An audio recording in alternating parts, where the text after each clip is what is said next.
반갑습니다. 3월 19일 목요일입니다. 오늘 저에게 주신 하나님 말씀은 신약성경 마태복음 24장 15절에서 28절까지 말씀입니다.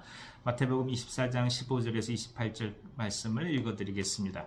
그러므로 너희가 선지자 다니엘이 말한 바 멸망에 가증한 것이 거룩한 것에 선 것을 보거든 그때 유대에 있는 자들은 산으로 도망할지어다. 지붕 위에 있는 자는 집안에 있는 물건을 가지러 내려가지 말며 밭에 있는 자는 겉옷을 가지러 뒤로 돌이키지 말지어다. 그날에는 아이벤 자들과 젖먹이는 자들에게 화가 있으리로다. 너희가 도망하는 일이 겨울에나 안식일에 되지 않도록 기도하라. 이는 그때에 큰 환난이 있겠습니다. 창세로부터 지금까지 이런 환난이 없었고 후에도 없으리라. 그날들을 감하지 아니하면 모든 육체가 구원을 얻지 못할 것이나 그러나 택하신 자들을 위하여 그날들을 감하시리라. 그때 사람이 너에게 말하되 보라 그리스도가 여기 있다 혹은 저기 있다 하여도 믿지 말라. 거짓 그리스도들과 거짓 선지자들이 일어나 큰 표적과 기사를 보여 할 수만 있으면 택하신 자들도 미혹하리라. 보라 내가 너희에게 미리 말하였노라. 그러면 사람들이 너희에게 말하되 보라 그리스도가 광야에 있다 하여도 나가지 말고 보라 골방이 있다 하여도 믿지 말라. 번개가 동편에서 나서 서편까지 번쩍임같이 인자의 임함도 그러하리라. 죽음이 있는 곳에는 독수리들이 모일 것이니라. 아멘. 아멘. 이 종말에 대한 예수님의 예언적 말씀이죠. 보통 이제 이 예수님의 말씀이 주 66년에서 70년경에 유대 전쟁을 직접적으로 이제 말씀하신다 이렇게 이야기하는 경우도 있습니다. 물론 이제 그 시대만 한정되는 것이 아니라 훗날 완전한 종말에 대한 예수님의 말씀이기도 할 것입니다. 이 종말의 때에는 그 어느 누구도 예배가 없다는 것이 이제 이 말씀에 있어서 굉장히 중요한 점이죠. 심지어 택하신 자들도 이 가운데 남아있게 될 텐데 하지만 그 택하신 자들을 위하여 그날들을 감하신다 라고 말씀합니다. 그만큼 이제 혼돈스러운 시대 그리고 복음의 능력 그리고 그리스도의 십자가가 증거됨에도 불구하고 불의와 그리고 악이 횡행한 시대를 향한 말씀이라고 볼 수 있습니다. 아무리 참혹한 세상이라 할지라도 그럼에도 불구하고 희망이 있는 것은 하나님의 백성들이 남아있다는 겁니다. 선택된 자들이 있다는 것이죠. 그러니까 구약에 있었던 남는 자들의 사상을 또 한번 이 말씀 속에서 보게 됩니다. 아무리 세상이 어떻게 된다 할지라도 아무리 악이 횡행한다 할지라도 그럼에도 불구하고 하나님의 손을 굳게 붙들고 있는 선택된 자들이 남아있다는 사실 그것이 이제 우리에게 커다란 희망이 되는 것입니다. 바알에 무릎 꿇지 않은 7천여 명의 사람들이 남아있는 것처럼 그렇게 시대를 아무리 우리가 절망이라고 얘기한다 할지라도 그럼에도 불구하고 하나님의 사람들이 있다는 것에 우리는 또 한번 깊이 감사해 가면서 희망을 보게 되는 거죠. 이 남아있는 자들이 훗날 하나님의 나라를 아름답게 이뤄가는 것이고 그들이야말로 오늘 우리가 이야기하는 그리스도인들의 제자라고 볼 수 있습니다. 그리스도의 제자라고 볼 수가 있는 것이죠.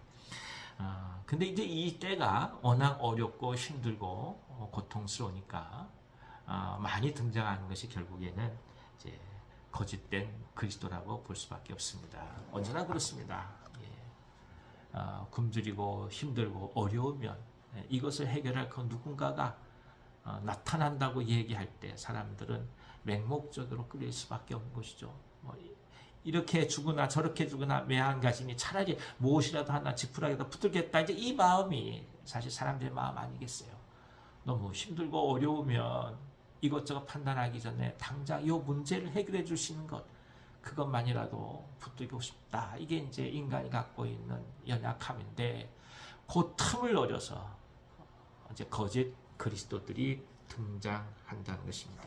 또 거짓 선지자들이 곳곳에서 사람들을 유혹하게 되는데 할 수만 있으면 택하신 자들도 미혹한다 이렇게 말씀합니다.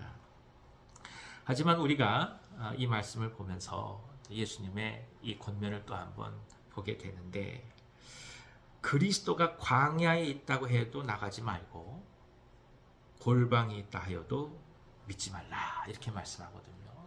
그러니까 객관적으로 보고 외적으로 보면 아주 깊은 영성을 갖고 있어서 모든 사람들 다 해방시킬 것 같아도 헛되이 그렇게 거짓 그리스도를 향하여 가지 말라는 것입니다. 결국 무엇이겠습니까? 예수 그리스도의 죽으심, 예수 그리스도의 십자가의 보혈, 그 속에서 우리 죄가 용서받는다는 가장 기본적이고 그리고 원초적인 구원의 길 외에는 다른 길이 없다라는 것입니다. 이것이 중요해요. 우리가 죄인일 수밖에 없다는 것, 매 순간마다 죄를 지을 수밖에 없는 존재라는 것, 선을 향해 나아간다 하나 결국엔 본성적으로 부패한 존재로 이 땅에 태어난다는 것. 그래서 그 마음속에 그래도 하나님이 주시는 하나님의 형상의 파편은 남아있어서 선에 대한 이상을 그린다 할지라도 결국에는 선택하는 것은 오늘 오늘의 이익과 악을 향해 선택할 수밖에 없다는 것, 이것을 인정하고 그래서 예수 그리스도의 보혈이 필요하다는 것을 고백해 가면서 주님 앞에 내어놓는 과정이 중요한 것이지, 어느 순간 이 문제를 해결해 준다, 저 문제를 해결해 준다 하는 눈에 띄는 것들을 찾아다니지 말라라는 것입니다. 오늘 특별히 이 시대는 어떤 하나의 새로운 사조가 등장하든지 또 트렌드가 등장해 가면서 한순간에 무엇을 다 할 것처럼 얘기합니다. 사람들은 무분별하게 그것을 다 따라갈 수밖에 없죠. 그렇게 해야만 마치 이 땅을 살아가는 것을 얘기합니다만은 시간이 지나면 다 사라져가는 것이고 또 새로운 사조를 또 그리워하는 것이 인간 아니겠습니까? 그것이 구원이 되지는 못하는 거죠. 갈증이 나서 물을 한 모금 마셨는데 또 갈증이 나면 또 다른 것을 찾을 수밖에 없는 것이 인간이기 때문입니다. 그러면 영원히 목마르지 않는 것이 무엇인가? 그게 바로 그리스도의 보혈 아니겠습니까?